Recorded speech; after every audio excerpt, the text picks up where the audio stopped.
Part 8, we explored walk-ins and possession, the unusual cases where souls enter bodies mid-life.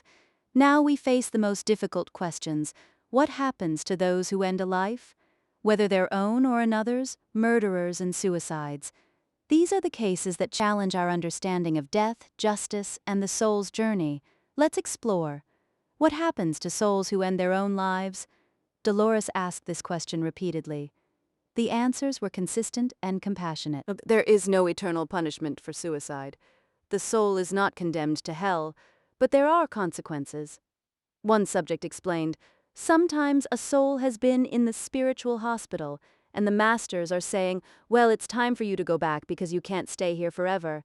And the soul indicates outward resistance because they are basically afraid. But inside they know that they must do it if they ever want to get past this aspect of their karma. Suicide ends the lessons prematurely. The soul came to learn specific things. Ending the life early means those lessons remain unlearned.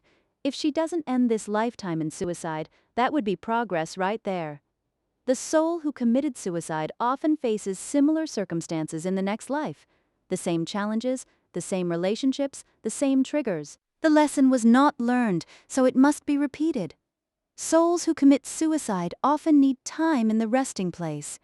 They need to release the trauma, the despair, the attachment to the life they left. Some souls try to return immediately to the life they ended.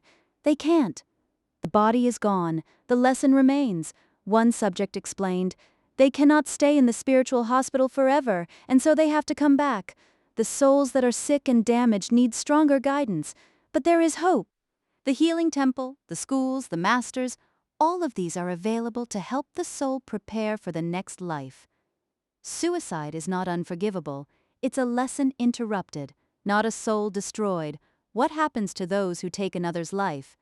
Again, Dolores found no concept of eternal damnation, but karma works in specific ways. Say you do a person a great injustice, you do something wrong to them, then you may have to come back in another life and serve them. Maybe you'd have to take care of them and serve them and be their protector to make up for a wrong you may have done them before. The karma is not an eye for an eye in the vindictive sense. It's about experience, about understanding. If you took a life, you may need to experience what you took, not as punishment, but as education. Dolores asked about mass deaths, earthquakes, famines, disasters. Were these punishments? For the most part, this was not an intended experience. So, for their karmic protection, that is, in order for this not to cause problems in their subsequent lives, this experience could be erased. Innocent victims of mass tragedy often have the trauma erased. They don't carry the burden. But perpetrators, those who caused suffering intentionally, have different karma. One of the most compassionate concepts in Dolores's work is the erasure of traumatic memories. We would say that for those individuals who experience the ovens of Auschwitz, for the most part this was not an intended experience. So for their karmic protection, that is, in order for this not to cause problems in their subsequent lives, this experience could be erased. The innocent are protected. The perpetrators face consequences. But even those consequences are educational, not vindictive. There is a crucial distinction between taking a life intentionally and unintentionally. Those who deliberately cause suffering accumulate karma that must be balanced. They may need to experience suffering themselves, or they may need to serve those they harmed. Accidents happen, mistakes happen. These do not carry the same karmic weight. One subject explained, if it is felt there will be too much carryover, then you would either come here to school and try to work it out, or you would go to the place of rest. The soul knows. The masters know. The life review reveals the truth of intention. Yes, karma is not a permanent sentence, it's a lesson, and lessons can be learned between lives. Souls can work through their karma.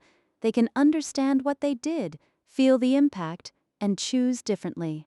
The healing temple, the schools, the counseling from masters, all of these help prepare the soul for the next life. You don't have to wait. Healing can happen now, through awareness, through making amends, through changing behavior. Karma can be resolved in this lifetime. The key is understanding, not self-punishment, but self-awareness. Every system Dolores discovered, the schools, the healing temple, the resting place, the life review, exists for one purpose: to help souls evolve, not to punish, not to reward, to educate. From murderers and suicides, what do we learn? First, there is no eternal damnation. Every soul has the opportunity to learn and evolve. Second, suicide interrupts lessons. The soul often faces similar challenges in the next life. Third, murder creates karma that must be balanced through service, through experience, through understanding. Fourth, innocent suffering can be healed. Traumatic memories may be erased for the soul's protection. Fifth, intention matters. Accidental harm carries different karmic weight than intentional harm. Sixth, healing is always available. In the spirit world and in this life, karma can be resolved. These are difficult topics. The idea that souls who have suffered or caused suffering continue their journey can be uncomfortable, but the message is ultimately hopeful. No one is abandoned. Every soul has the opportunity to learn, to grow, to evolve. The worst actions do not condemn you forever. They create lessons that must be learned. And those lessons can be learned in this life or the next. In Part 10, we explore communication with the living, how those who have passed can still reach us, and what they can and cannot see. Thank you for joining me on this journey between worlds.